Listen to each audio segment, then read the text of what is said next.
USC Provost HR is creating a leadership training for its employees who want to obtain higher positions within the university.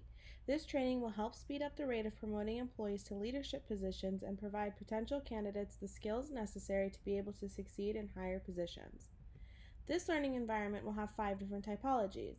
This learning environment is physical, synchronous, formal, and both individual and collaborative. Learners will be creating an action plan on how they plan for a successful transition to a higher leadership role throughout the entire training. After each task, the learners will take some time to discuss with their peers ways to accomplish these in their respective organizations. There will also be metacognitive checks periodically. The facilitator's sole responsibility will be to present the information and ensure everyone is on task. The learners are expected to reflect the same demographics as the current employee population. Learners are expected to be 30 years old and split evenly between the genders. Since this training is not mandatory, we can assume that the learners hold this training with high attainment and intrinsic value. The multicultural backgrounds of the learners will be an asset in this training. The current diverse leadership team serves as a role model for the next generation of leadership.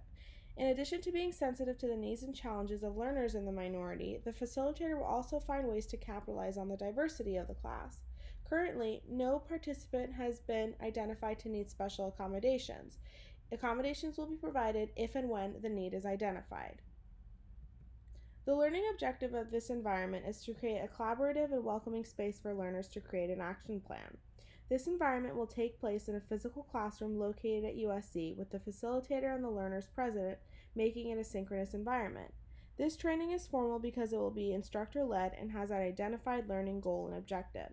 To support individual learning, the classroom will have open areas on either side of the participant, which allows for privacy during the creation of the plan. To support collaborative learning, the learners will rearrange the desk chairs during group work and discussions. The classroom will have no computers, but will have a projector screen and different cables to allow laptops to be plugged in. The facilitator will provide binders, pencils, and participant guides. To support inclusion, the instructor will be able to set up assistive technology in case the learners have needed it. These resources support the learning environment because the visuals will be accessible from anywhere in the room. Everyone will have a hard surface and writing utensil to write out their plan. To adhere to the UDL principles, the facilitator will provide specific learning objectives, minimize distraction in the classroom, ensure the content is written, spoken, projected, and printed, and learners can communicate the action plan in different ways. To contribute to learning, students get an authentic sensory experience working with the instructor and with each other face to face. The classroom has stable internet so the instructor can set up technology in the classroom for everyone's benefit without any extra effort necessary from the participant.